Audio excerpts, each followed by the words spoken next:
Welcome, I'm Graham Barrett from Currencies Direct South Africa, and just wanted to welcome you today to listen to award-winning economist Dr. Botha, who's going to talk to us about Rand resilience.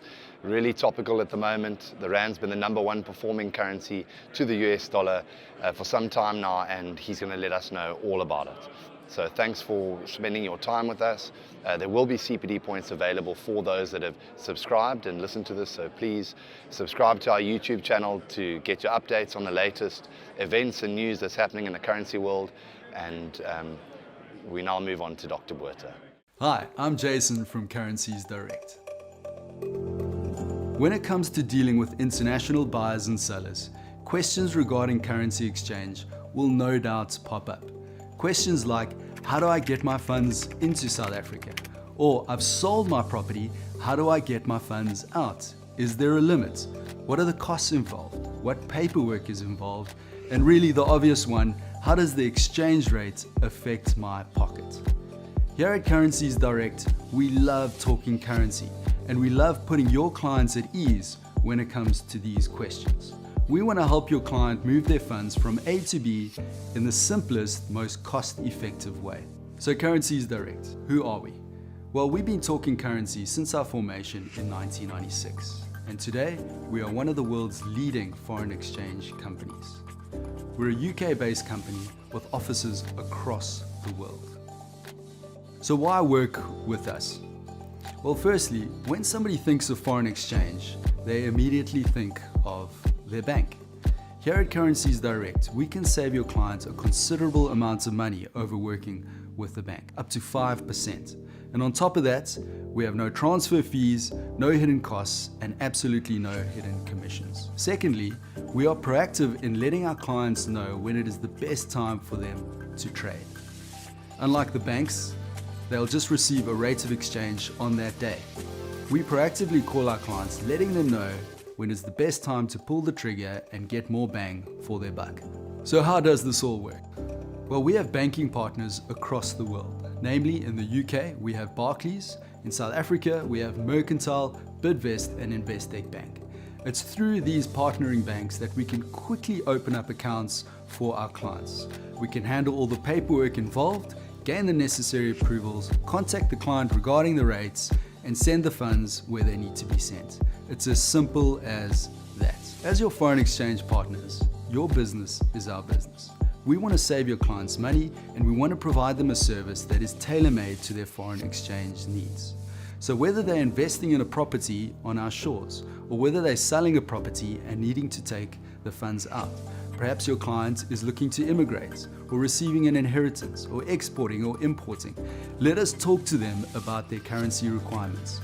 No doubt they can benefit from our excellent exchange rates and award-winning service. So if you want to talk currency, why not simply give us a call or drop us an email? Let's get your clients saving. Let's help them move their money from A to B in the simplest, most cost-effective way.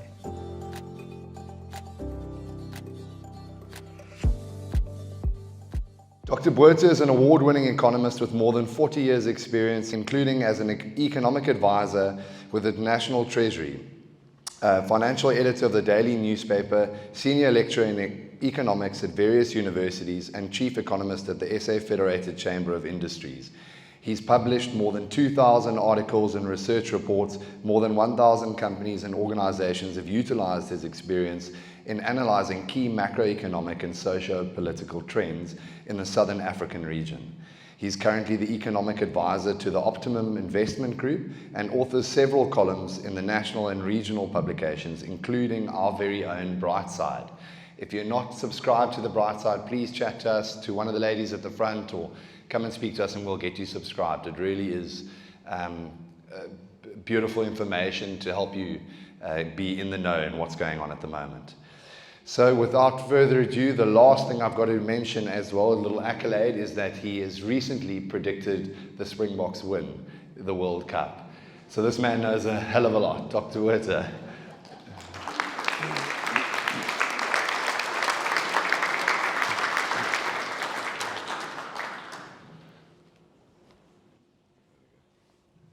Thanks, Graham. It's nice to be together again, isn't it? and not to be exposed to the TV shows featuring the Command Council. A friend of mine told me the other day, he says, you know, some of those people are so narrow-minded. When they look through a keyhole, they use both eyes.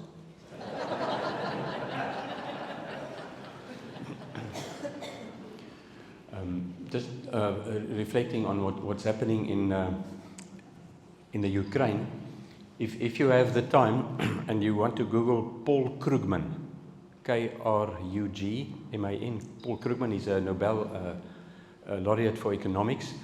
He wrote a brilliant piece in the New York Times. Don't go to the New York Times, because then they want you to subscribe. Just go to the PDF document. It's easy to get hold of.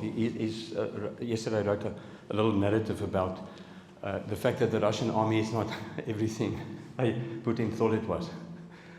Some of the parts of the convoy is standing still because they've run out of fuel and food. It's an economy less than half the size of the UK. And the UK is an island, although it's a very impressive economy. So I think he's just totally gone off his rocker. They're arresting hundreds of people in Russia who don't want anything to do with this absolute tragedy that's taking place. And I believe the Taiwanese, Abel mentioned this to me earlier, the Taiwanese are looking at this very carefully, because who knows, maybe China, after these events, if things work out fairly well, will realize that perhaps we shouldn't even consider doing the same thing in Taiwan. They did it in Hong Kong, but that's a totally different kettle of fish. And isn't it lovely to live in a country where you have freedom of speech, am I right? Yeah. I was once in trouble when at a function, I called Zuma and his cohorts bastards. And I was in a bit of trouble as far as that's concerned, but I can think of choicier words to call them. So we've had the budget. Bit of a bonus today is that I'm going to give you a short, very, very concise overview of the budget. Graham's mother used to work for UCT. Is she still there, Graham? Way back when my son was studying at UCT, he brought the rag magazine home, Sex Appeal it was always called. Is it still called Sex Appeal? And there were some under the belt jokes there, but this one was quite a neat one. It was the definition of a budget. And I got this during my visit to Cape Town during the budget. And it goes like this: a budget is a method to go broke methodologically. But we didn't have that this year. We had a fantastic budget. I mean, this is mind-boggling stuff. Nothing much changed here, except that unfortunately the interest payment, the yellow slice, has become a little bit bigger for obvious reasons.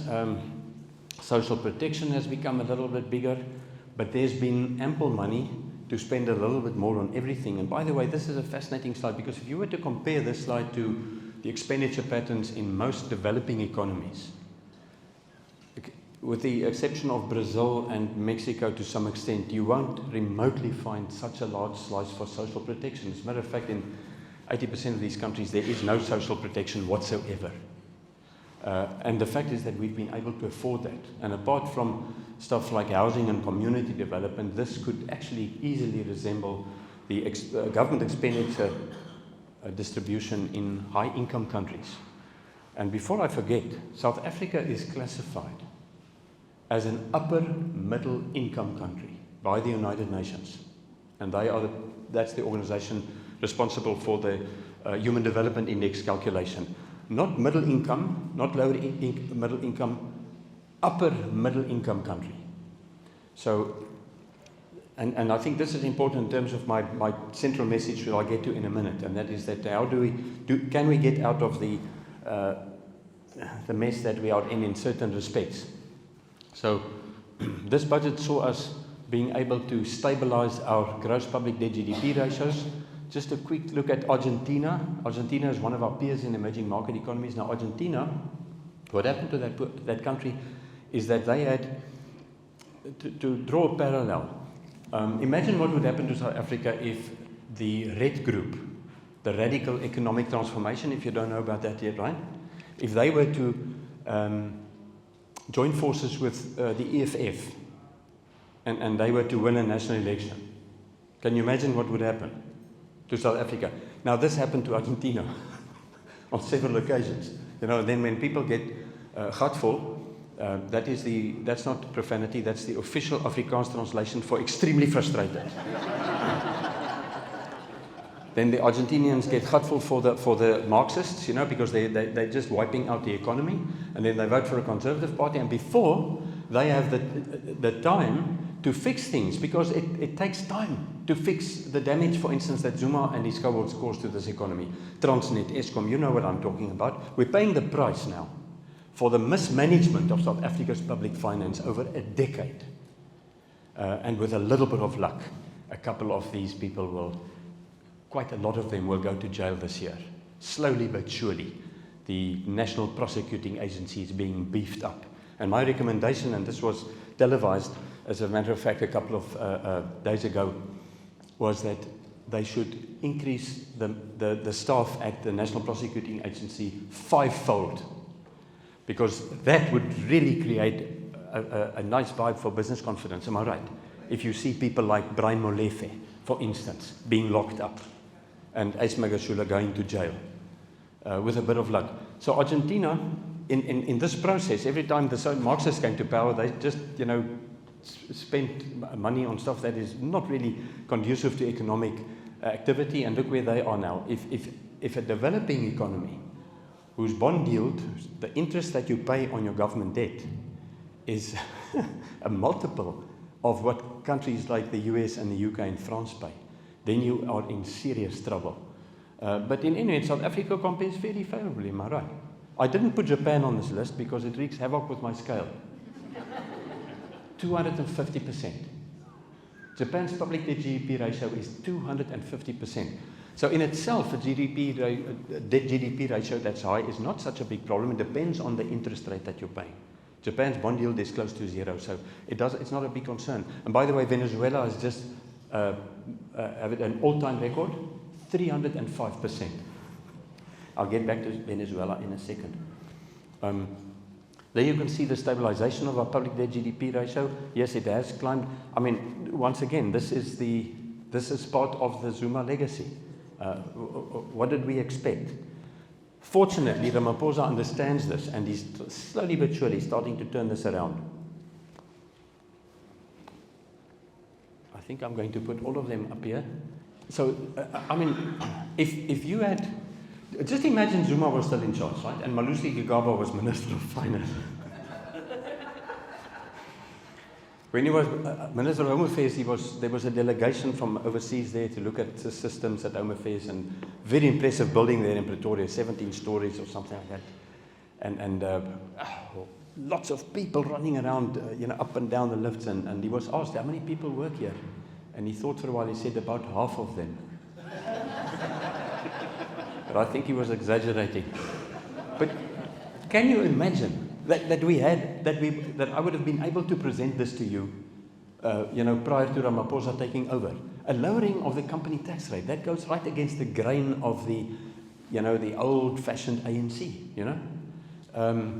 Record taxation revenue, I mean, how would you like to get 182 billion rand more than you budgeted for? What an unbelievably pleasant surprise. But who should we thank? Wie moet ons bedank nie? Boland Bank nie. Remember that ad, right? Our companies. I see there's somebody from government here.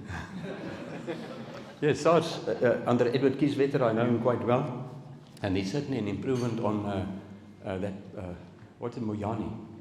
He's also still going to be fingered for the stuff he did at Correctional Services. Anyway. So, but we must thank our companies, and especially our mining companies. But it's not only the mining companies. Several companies in the last year have made record profits. The Kumba dividend, the tax on the Kumba dividend, one company, just the dividend tax, which they paid over to SARS, was 21 billion rand. That's more than 10% of the revenue overrun. This is really good news. All of this stuff is good news. Government, there was a commitment to act decisively on the Zondo Commission report. The fact is that a large chunk of this 182 is going to go to extending the COVID relief grant for another year, the 350 a month. Millions of South Africa collect that every month, and without a shadow of doubt, that has helped us to get over the July unrest in a hurry, because that was well planned and it was politically motivated without a shadow of doubt. And hopefully that will never happen again. And I'm going to make a point a little bit later on that there is absolutely no reason for anybody in this country to go out and steal and loot and commit arson. There's no reason for that. And I'll try to prove that as we go along. So this is fantastic. The infrastructure pipeline is approaching 1 trillion rand. There's about 840 billion rand already identified. And what has been happening, and you may have picked this up, is that President Ramaphosa is smart enough to realize that within his cabinet, he cannot get rid of everybody overnight, like Lindiwe Sisulu, who obviously has presidential ambitions and is part of the red grouping, radical economic transformation, not that they know what it means. They don't have a clue what that means. So he wants to, he doesn't want the ANC to split formally, although it is split de facto. So he's taking it easy, but what he's been doing is he's creating a sort of cabinet within the presidency. And he's pulling very competent people like Sipho Nkosi, ex-SARO CEO, in there to assist him in identifying with the private sector the key obstacles to growth and employment creation, and then to start removing them. Because to do that via the cabinet could take a very long time. You know how the bureaucracy works. There are many PhDs, of course, in the cabinet, or several at least, passed high school with difficulty.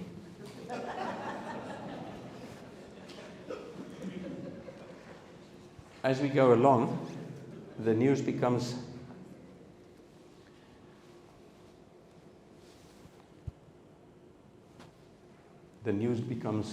very good.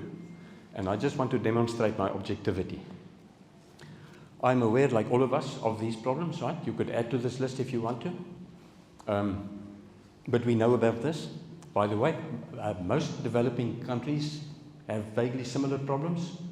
There are many high-income countries that have some of these problems and even worse problems. Think about the Ukraine, for instance. South Africa feels so relatively safe now. If you look at the map of the world, we are actually in an incredibly good position. I told Graham last night that if there's one thing I can predict, hopefully with a measure of accuracy, is there will be an influx of tourists from Europe in the next couple of months into this country. Because quite frankly, if you combine all the opportunities and our climate and the wonderful people in this country, it's a hell of a lot better place than being between Western Europe and Russia right now, and probably well into the future. So expect a property boom in this part of the world. So I'm aware of all these problems. What we need to ask ourselves is two things. Where do most of these problems come from? Where do they emanate from? And number two, more importantly, is can we fix them? Can we create jobs in future? How was it possible for us to create in the vicinity of 5 million jobs while we were building 3 million RDP houses when in the transition between Mandela and Mbeki? This economy grew at 5% for 4 years in a row. I was the only economist in South Africa that predicted that. I'm always the most optimistic, so I had a bit of luck. And because they are so, my peers prefer to err on the side of the cautious, it was the easiest thing in the world to do. It was like taking candy from a baby, and I'm not in a habit of doing that. But, so I just want to refresh our memories and remind you of where a lot of these problems came from. The Zuma decade, the Zupta decade, as I call it. By the way, those two Guptas, Atil and what's the other guy? They've now had these redlining. A government is now compelled to arrest them and bring and send them to South Africa. That was announced a couple of days ago by Shamila Botha. I think it was Shamila Botha that announced that. This is fantastic news.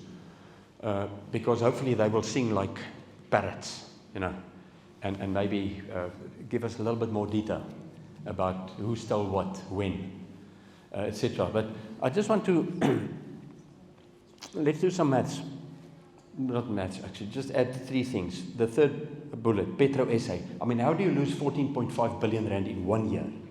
maybe over your lifetime. But in 1 year, 14.5 billion rand, I mean, this is unbelievable. Dudu Mayeni's contribution, she likes to be in the mix, 5.7, 1 year of SAA, and then the irregular municipal expenditure in 1 year, 14.8. If you add those three together, just those three, there are many, there's still the Transnet stuff. I mean, the locomotives, was it 9 billion rand locomotives? They didn't fit on the railway lines. Siyabonga Gama and Brian Molefe, they were responsible for that. I mean, I don't think Molefe is going to escape jail, quite frankly. Those three items, only those three, would have given you enough money to build 650,000 RDP houses and create 210,000 jobs. And this just illustrates the fact that if you have the right policies, you can change a country. Policies can make or break a country. The reason why Zimbabwe is officially a failed state and why Venezuela is also a failed state is not because they don't have resources. This country is, I think, one of the top 10 oil reserves in the world. Zimbabwe has awesome infrastructure compared to the rest of Africa, by the way. Educational system, they've got platinum, they've got gold, they've got copper, they've got fantastic tourism facilities. So what went wrong? Policies. It was the wrong policies, nationalization. I once met Irvin Jim at a TV studio, the ETV studios, a couple of years ago in Randburg, and I asked him whether he knew what the definition of a communist was. I subsequently found out he didn't know much about anything, but anyway, so he didn't know, and so I told him, Irvin, a communist is somebody who's got nothing, but he wants to share it with you. He didn't find it humorous, by the way. And what is happening in South Africa, and I know it's happening at a very slow pace, but Ramaphosa is changing the ANC's policies from economic policies from actually no policy whatsoever. A radical economic transformation was never a policy. It was just a smokescreen through which you appoint people, cadre deployment, in places where they will make sure that they steal money and they give you a cut. So we didn't have any economic policies. We didn't have any coherent economic policy. Zero. None. The zilch. Now we are moving to a situation where Ramaphosa, in his State of the Nation address, said that the only way for this country to escape out of this trap of low growth and high unemployment is if the private sector is allowed the maximum leeway to do what they do. That's where the jobs are going to come from. And the minute you create a job, and this is just very basic economic theory, the minute you create a job, you broaden the tax base. You can see that, can't you? The most effective way to combat poverty is to create jobs, because you take somebody's salary from zero, am I right, to whatever they're earning. Whether it's 5,000 or 50,000 rand a month, it doesn't matter. They are starting to pay taxes and they've gone from zero to whatever. The answer in terms of the increase is obviously the same, because you divide by zero. It's infinite, you know. I mean, that is by far the most effective way to combat poverty. It helps if you can afford a basic income grant, make no mistake about that, as long as it's conditional, as in Brazil with the Bolsa Familia, where you have to send your kids to school, you have to have them vaccinated, there is some investment in human capital before they can access that grant. And in India, they've got a brilliant program where you actually have to do some work before you can get the grant. And I'm in the process, I've been asked via the President's office to do some research with my team to suggest an alternative for the universal basic income grant, which is being recommended by the Black Sash and some other people, which is really a stupid idea. It means that Patrice Motsepe and Nikki Oppenheimer must each get 300 rand a month to do what with? But anyway, so we will recommend, and we're running some models, that they only pay this to registered unemployed people and that there's some conditionality involved. Total private sector credit extension, you may have picked up that I'm still critical of the Reserve Bank. How you can raise interest rates when total private credit extension is still declining is a mystery to me, but that's certainly not our biggest single problem. And this is arguably one of the main reasons why President Ramaphosa has gone totally against the sort of ideological stance of the ANC with regard to the private sector's role in the economy is he realizes that the public sector, the state-owned enterprises, just don't have what it takes anymore. So unless there is private sector involvement, and you can expect huge changes to the way state-owned enterprises operate in this country. There are almost 300 SOEs, most of which are very small little agencies which literally don't do anything, but their CEOs earn 2 million rand a year. And many of them will just be disbanded. I've got that in good record. Some of them will be just accommodated within relevant government departments, but obviously there will be some trimming of the salaries. The Business Day front page story yesterday, who remembers that? It wasn't about Ukraine, by the way. It was about the victory that National Treasury got in the Constitutional Court regarding the wage increases for the public service, or the lack of public service, as I prefer to call it. You know why they changed the streets in Pretoria into one-way streets many years ago? It was to prevent the civil servants that arrive late from obstructing those that want to go home early. But this Constitutional Court judge, he was scathing in his criticism of the public sector trade unions. He was actually telling them, the country is battling in COVID, we've got record unemployment, and you just want to collect. To do what with? It was a huge victory for National Treasury, and it takes a 30 billion rand potential headache off Godongwana's shoulders. What a nice new minister, am I right? He's got popular support everywhere in the private sector and in the Ramaphosa faction of the ANC, and he certainly knows what he's doing. There you have private sector capital formation. It's not where we want it to be, but it certainly has improved dramatically since COVID. Our farmers, I just had to say something about this. I mean, we're in this farming province, am I right? Not only farming, also the best forex company in the world, etc. Banking hub, a lot of manufacturing, but our farmers are just unbelievable. If you were to calculate the efficiency of agricultural sectors in countries based on your yield divided by the value of your capital stock that you require to actually produce that, then our farmers are #1 in the world, just like the Springboks. And by the way, before I forget, while we're on #1, Bloomberg has an annual sort of index of the best performing bonds in the world, and we are #1 there as well. I wonder where the Russian bonds will feature next year. What is the ruble decline by 30%, am I right, in one day? Hy gaan sy gat sien, daai mannetjie.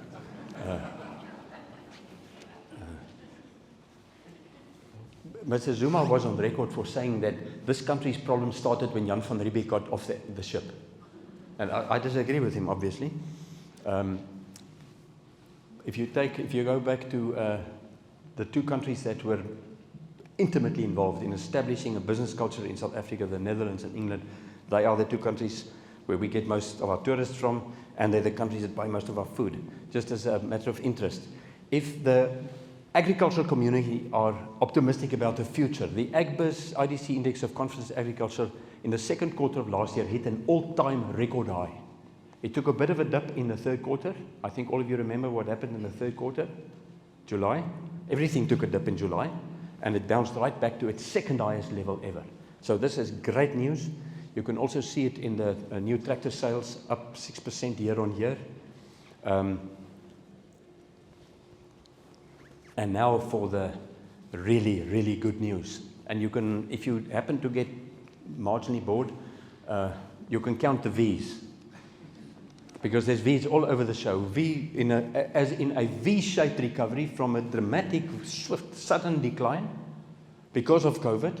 The recession in South Africa officially lasted 1 quarter. 1 quarter. In real terms, on a year-on-year basis. And it was, in fact, it was deeper than the one in 2009. Who remembers the 2009 recession? That lasted 3 quarters, which is also not too bad. We were to some extent shielded. At the time, a friend of mine told me, Rudolph, a recession is worse than a divorce, because you also lose half your fortune, but you're still married. But this has been a spectacular recovery. And it's being experienced in most countries. The new cars sold in South Africa, not quite where we wanted to be, but the main reason for this is not necessarily because of COVID. It's because of supply problems, am I right? A friend of mine in Durban, he runs a firm called Quattro there. He bought himself a couple of months ago the top of the range, one of these Toyota Land Cruisers for 1.2 million. The guy's well-to-do. And he told me that 6 weeks later, a friend of him offered him 1.4. So hang on to your cars. They are pretty valuable right now. I like to also always have if you want a snapshot of what an economy is doing like, you look at wholesale sales, retail sales, and short-term insurers. How are they doing?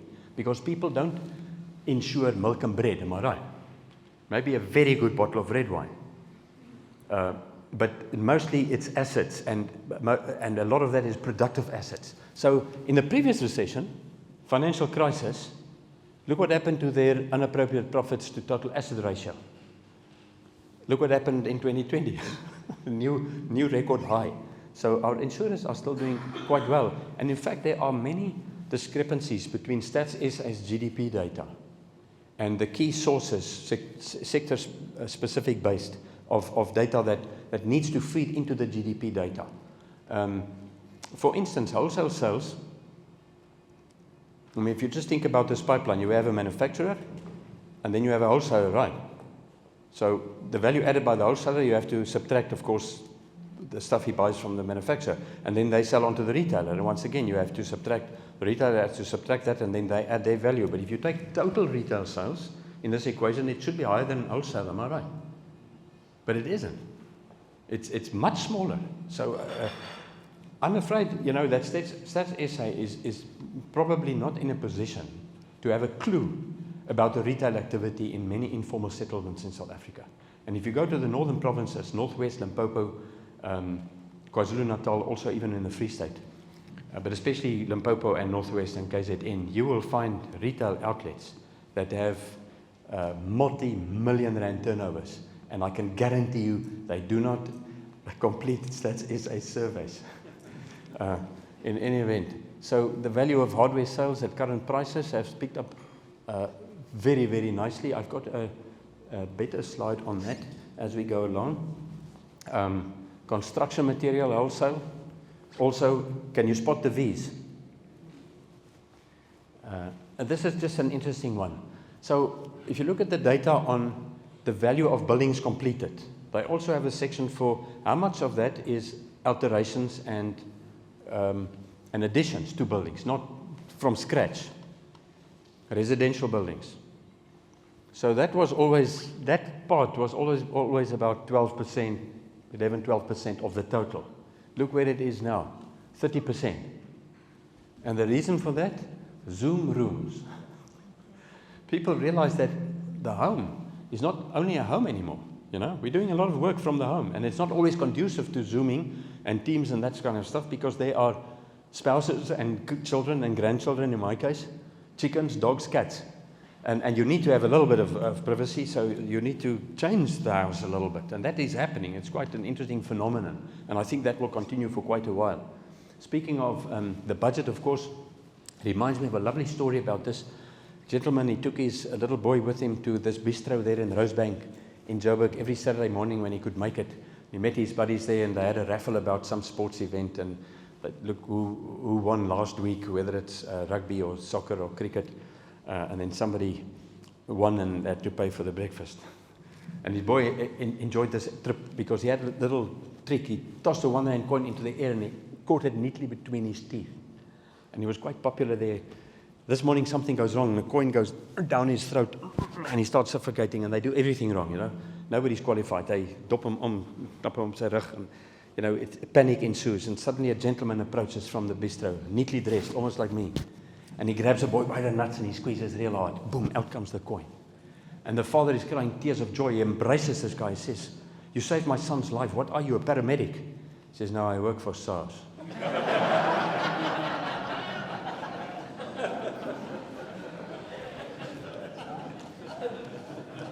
I think we all know the feeling, even if it's only proverbial for some of us.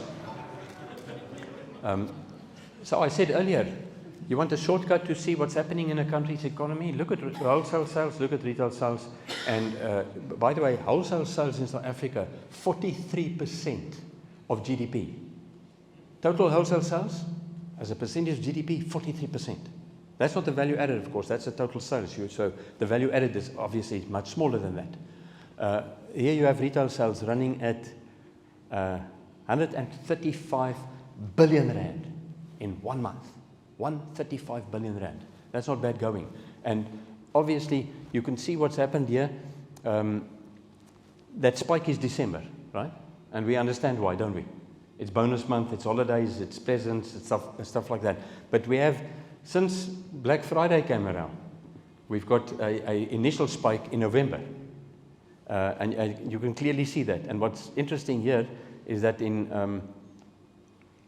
2021, in 2020, it wasn't, you could see that dip between December was slightly higher, but not November. But this year, November and December went to new record highs. So this economy is actually flying. And for the life of me, I don't understand why people are pitching at a 2% growth rate this year. I'll get back to that in a minute. There you have the latest, the fourth quarter wholesale trade sales. I finished this fairly late, just before I got on the plane down to Cape Town yesterday. Got that data. This is fantastic news. This is in real terms. In real terms. Now, if wholesale sales are doing this, then and this trend can continue, then it is impossible for this economy not to grow at 4% this year. But I'll get back to that in a minute. There you can see the Absa BR Purchasing Managers Index. It's just moved back up to its record level of just below 60. That was published yesterday afternoon. The Absa BR Purchasing Managers Index for manufacturing. Once again, you can clearly see the impact of COVID, of course, and then you can see the impact of the July unrest. But if our manufacturers are confident, by the way, many manufacturers in South Africa have actually exploited the supply chain disruptions by getting into new markets. And with a little bit of luck, they will retain those markets. So what I'm trying to say is that as the supply side disruptions start easing, and it becomes even easier for them to obtain intermediate inputs like chips, I see that this major chip manufacturing company in Taiwan has announced that they won't be selling anything to Russia again, ever. I mean, that alone will probably ruin their economy. And it serves them right, because that Petro SA loss of 14.5 billion, you know what one of the reasons for that was? The Russians got one of the contracts to go and look for oil off Mossel Bay, right? Gas. So they realized early on that the people at Petro SA are cadres. They know nothing about the engineering or technical aspects of this. So they went out, not with the right equipment, but with lots of vodka. And then they come back a couple of months later and they say, sorry, no gas. But here's our invoice for 1 billion rand. And they got paid promptly. And then they stocked up and they went out again. So it's payback time now, as far as I'm concerned.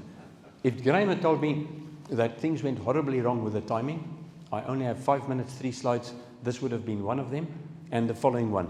Our leading business cycle indicator recently hit an all-time record high. And this one is even more fascinating, and I'm going to get back to my statement about how poor are we. Do we have a reason to burn something and to steal left, right, and center? So there you have it before the election. If anybody ever asks you, was democracy good for our economy? The answer is unequivocally yes, because the red line, our per capita income trend in real terms, went from 63,000 Rand at today's prices to 86,000 Rand just before COVID. Then it took a dip, but it's going to be right up there again within a couple of months. So 86,000 Rand per person. That is our per capita income in South Africa. That includes babies and pensioners, by the way. Upper middle income status. But what we also did between 94 and today is that we are paying grants, money, to half of our population every month. Almost 30 million people get money every month. From who? Not from SARS, by the way. From taxpayers. Okay, via SARS. From taxpayers. I mean, that is incredible. And we've been able to accommodate that without any serious fiscal implications. Look at our bond yield, 9%. Staying very stable, it goes up a bit, goes down a bit. It's at a nice space because it guarantees portfolio investment into South Africa. We've got literally everything it takes. We obviously are affected by what happens in the rest of the world, Argentina, global financial crisis, Trump shenanigans. From time to time, you can see the 4 years of 5% growth, and we're heading for that again, I like to believe, or close to that anyway, and then the V-shaped recovery. So it should be abundantly clear, and if Graham can just remind me, I would like to pass this slide on with a bit of a narrative to that division in the President's office that is involved with the ongoing investigation on what happened in July. Because I think that's important also for them to take cognizance of this. The Rand over the past 18 months is still 24% stronger. If you don't receive the bright side, it's got two components. By the way, there's a little subheading which you may have picked up. It's designed to make cynics weep.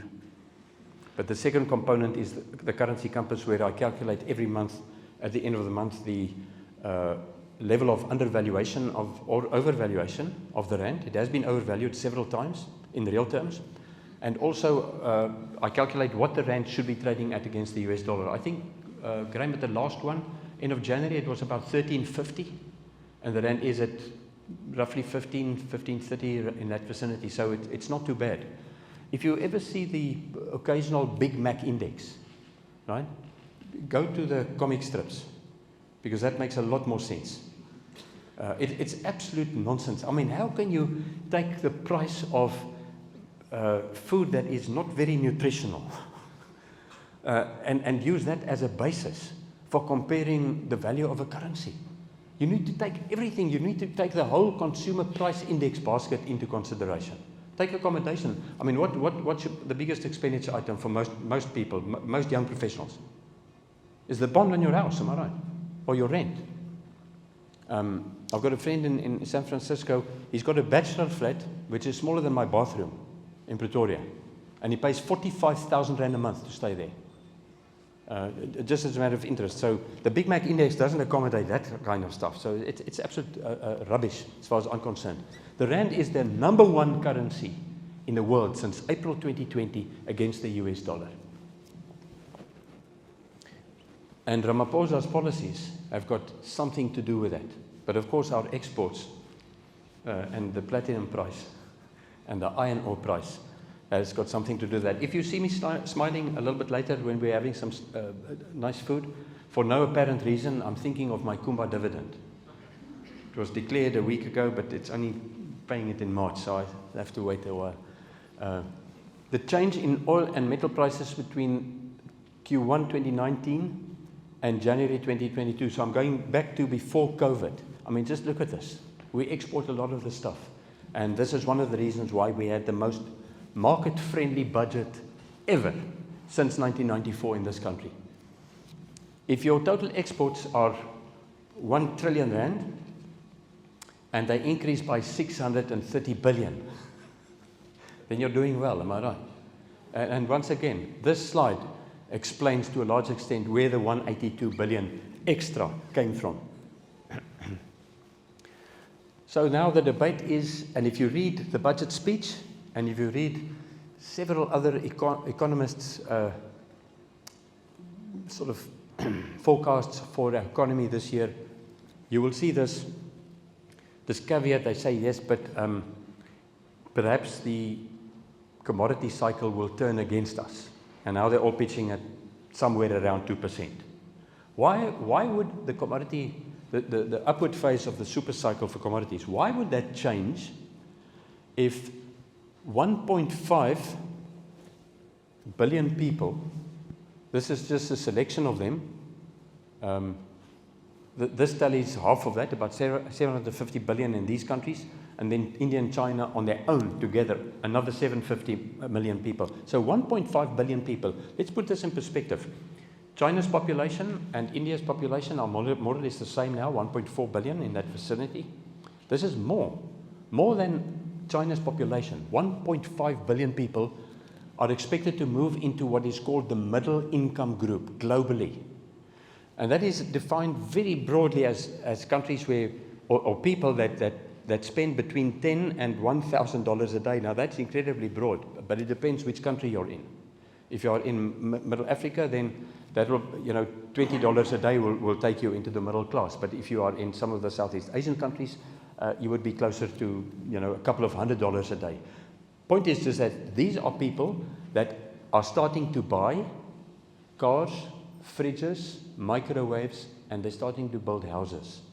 So in this scenario, why would the price of iron ore and even coal for a couple of years, even if we want to phase it out, it's not going to happen overnight, and copper, etc., platinum, why would that decrease? I don't think, personally, that the super cycle, the upward phase, is even nearly over. But remember, a super cycle of commodity prices, it's only occurred 4 times in the last 130 years. And it has an upward phase and a downward phase, and neither is linear. It goes like that, and then it goes like that again. So obviously people that haven't been around economics as long as I have, when you are in the upward phase and it takes a dip, they say, oh yeah, it's over. You must do a little bit more research than that. I always say more than 40 years. It's actually substantially more than 40 years, but anyway. The JSE All-Share Index, I don't have to tell you what happened there. All-time record high. Referring to Julius earlier, I thought to myself, I saw a guy here in Belleville one day. I was on a visit here in a mall. He was approaching me and had a T-shirt on. This is the solemn truth. The T-shirt said, please do not disturb. And then below that, disturbed enough already. And it always reminds me, I think the EFF should actually take that over. You know why they chose that name? Economic freedom fighters. There were other reasons as well, but one of the reasons is when they saw the acronym EFF, they recognized their matric symbols.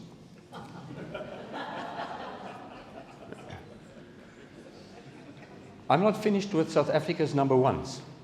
Here is another one. The Joburg Stock Exchange between the end of January 2021 and the end of January 2022 was the number 1 performing stock exchange in the world. This is good publicity for us, by the way. And then a bit of trivia, just to remind ourselves what we're dealing with here. What type of country? Is this a banana republic? Are we going down the tubes, as some economists have been saying for the last 20 years? But we had 5% growth last year. And we have the strongest currency in the world against the dollar. So where was the first heart transplant performed? Where is the only Merck plant to have matched Stuttgart's technical capabilities? Which country received the highest score for scientific capability with the SKA project? New Zealand and Australia were the other finalists. We blew them out of the water. Do you know somebody in Australia? This migration of ours to Australia, South Africa, has had a beneficial effect on the world labour market. It has increased the average IQ of both countries.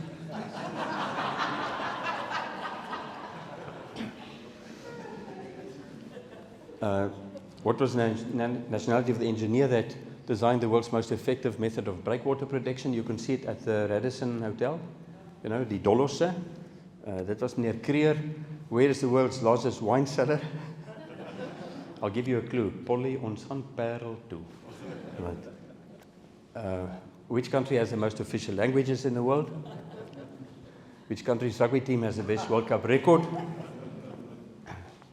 Which country hosted the Indian Professional League T20 during unrest-related violence in India? And we have a good chance of doing it again. South Africa, that's incredible, if you think about it. The only country in Africa to have hosted the World Cup, Soccer World Cup, And one of my favorites, which country has 91% of the world's reserves of platinum group metals? The metal of the future. Yes. Things are playing nicely into Cyril's hands. And which country has had the most Nobel Peace Prize winners since 1960? Peace über alles, am I right? I mean, there are no winners in war. Henry Kissinger once said that the reason why only governments and children resort to conflict is because it's such a bad idea. So we have a hell of a lot of stuff working in our favor. 2 slides left. These are predictions for last year. We will find out what the economy did next week. I think it's being published the 8th of March, our GDP figures.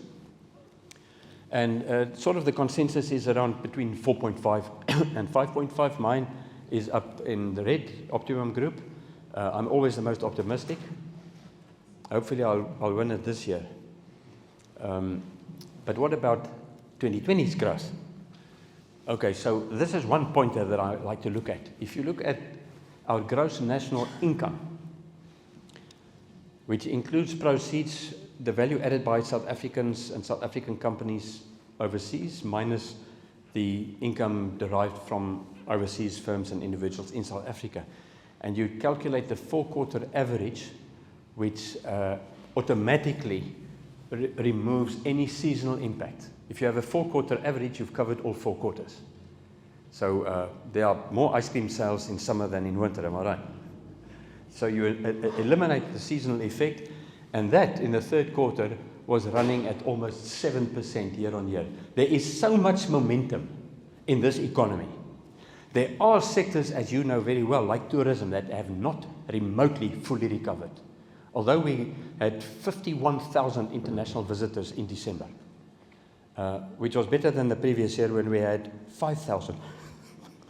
From 5,000 to 51,000. It's still a far cry from the 250,000 that we got in 2019, but we're headed for that. And I can seriously expect, we can expect an influx of tourists from all over Europe, quite frankly. Because now that the Ukrainians are living in other parts of the world, there's not enough space. So maybe somebody will come and have a look-see in South Africa. So these left-behind sectors are also starting to come into the equation. Not all sectors have fully recovered. So you still have a little bit of the base effect. So if you combine maths with optimism and some good old-fashioned research, then it's easy to predict 4% growth for this year. I may be wrong. If I am, I'll buy you a beer. If you're in Pretoria, that's the caveat. I hope I'm correct. So as I say, prepare to meet thy boom. That is not doom, boom. Thank you very much.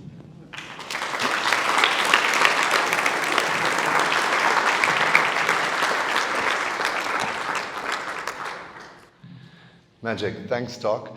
It's always a pleasure having Dr. Botha looking at the bright side, giving us something to think about and some optimism out there. Make the cynics weep, as he said, with the bright side. So we've got a couple of minutes before the food's ready for a couple of questions. So if you've got a question, raise your hand. I'll come to you with the mic, and then we can ask a couple of questions. Are there any questions out there?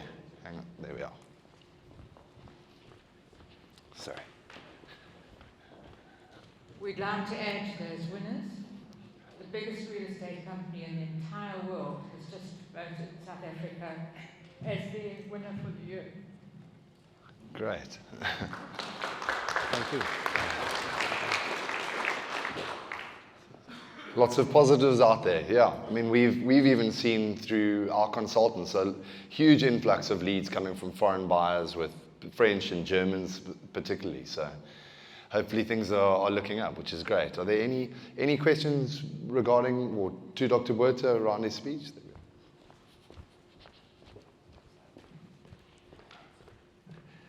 I just want to ask you, with regards to your average income per capita in South Africa being 68,000, what did you say? 86. 86, Yes. You measured. Okay. That was before COVID. It did take a dip. Okay, yes. The important thing was to look at the trend line, because, I mean, every country in the world took a dip. Absolutely. For that and I know indicator. that there was support in terms of having the 315 payment, etc. However, my comment really is that being an upper middle income country, etc., the fact of it is that the majority of people in this country are not experiencing that. And that's my biggest concern, because going forward, we've got, from a political perspective, those people that aren't experiencing that have very little, they're not seeing what we see here. And the impact of that in terms of instability and our political situation going forward. So my question also there is really about what we need Ramaphosa for another 4 years, because we need the time to deliver what is in the process of being worked on. What's the likelihood of that? Thank you. Doc? Yes, it's true what you've said. What we should ask ourselves is the following. What would South Africa's socio-economic landscape have looked like if we did not pay 30 million grants every month? A total of, I think, 370 billion rand a year. What would it have looked like? I'm not trying to say that poor people are living the lives that we live. But one of the greatest Nobel laureates ever, Simon Kuznets, developed what's called the inverted U hypothesis. And what that essentially says is that in a developing country, he wasn't specifically mentioning developing countries because at this time of writing, I think Germany was probably still developing to some extent in the aftermath of the war. So it had developing country characteristics. But he said that if in a country you have, I just want to use one example. Let's say a bookkeeper in a factory in Athlone, is that an industrial area? Atlantis. Maybe a junior bookkeeper earns, what would you say, maybe 10,000 rand a month? You know, just doing some basic bookkeeping functions. And then what does a CFO of a listed company earn? Roughly, cost to company, 5 million a year? So that is huge income inequality. Now, Kuznets' theory was based on the ladder of upward economic mobility. So his argument was that, and he proved this also with survey data and other data, is that bookkeeper that's earning 10,000 rand a month, if he or she has a brain in their heads, they will realize that they'll know that this other person is earning, you know, multiples of what I'm earning. How did he or she do that? By studying and working hard and exploiting opportunities, and then they'll start doing the same. So this upward mobility is almost guaranteed in a society where you have a large measure of income inequality. I'm not talking about below the ladder where people are earning zero. I'm talking about that ladder. But even the existence of such a ladder of upward mobility creates an incentive for people that are unemployed, either to start their own businesses. So let me give you one example of how we can fix this. Yes, and certainly we need to address the plight of poverty, and not only through grants, but through many other interventions. So what did Ramaphosa, one of Ramaphosa's ideas which Godongwana announced was this, I think it was a 15 billion rand loan guarantee scheme for small businesses. And Sipho Nkosi, who's now been pulled into the President's office, from the Small Business Council, they are also probably going to be expanded. So to assist these people, some of whom have awesome skills, to assist them in getting finance which the banks won't give them, the large banks. And I think that's one of the next steps. It's not necessarily a state bank, but they've been very nifty with this loan guarantee scheme, because essentially you're doing things that a bank should be supposed to be doing, which is good. So there are all kinds of interventions to assist in that plight. The fact is that there are certain people in every society, whether you're in South Africa or in South Korea or in Germany, that do not have the skills or the ambition to really become part and parcel of the formal sector of the economy. And that's why you need a social security net. And South Africa has the most comprehensive social security net of any developing country in the world. It gives us just that foundation. But there needs to be a lot of other initiatives. And I'm putting my hope on the cooperation with the private sector. Because you have corporate social responsibility. We all know about that, don't we? But then you have the personal social responsibility. I have 6 unemployed people that are all illiterate up there in Pretoria and Northwest that are dependent on me for food. They put food on the table of 24 people, and I'm not trying to sound like Mother Teresa. The fact of the matter is that there are literally tens of, if not hundreds of thousands of people in South Africa that are doing the same thing. They're paying for these people's tuition. They are assisting them in all sorts of ways to find jobs, to further their skills, etc. I had to pay 1,200 Rand for Karabo for his registration this year. He's studying Karabo Mukari, nature conservation, and he's already got a job lined up in that regard. So yes, it is a huge problem, but we are moving in the right direction, and it's going to take decades to actually get to, let's say, what country would you regard as the best role model in terms of having created almost like a welfare state, but without sacrificing free enterprise principles? I like to think of Germany. Is that a good example? Switzerland perhaps as well. So you can't expect us to do that overnight. But with Ramaphosa, at least we are moving in the right direction, and that's important. To continue like that. Yes. Okay, so I was burglared on my farm 2 weeks ago for the 35th time, and they won't get me down. I just improved my security. Do you think Ramaphosa is going to be in the game? What's your prediction there? In December? Yeah. Absolutely. I mean, it's not guaranteed, by the way. If he doesn't make it, yes, that would be really bad. That would be really bad.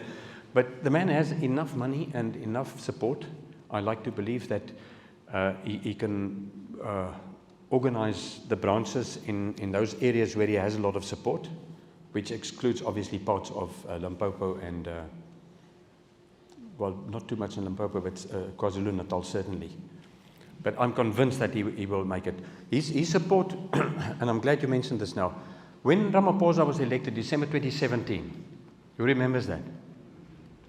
When his name came out of that hat, Graham, I rushed off to I've got a little couple of bottles of wine in Yellowwood, handmade Yellowwood. It's not a huge collection, about 40, 50 bottles, and I've got a. And there's a bottle of Meerlust Rubicon.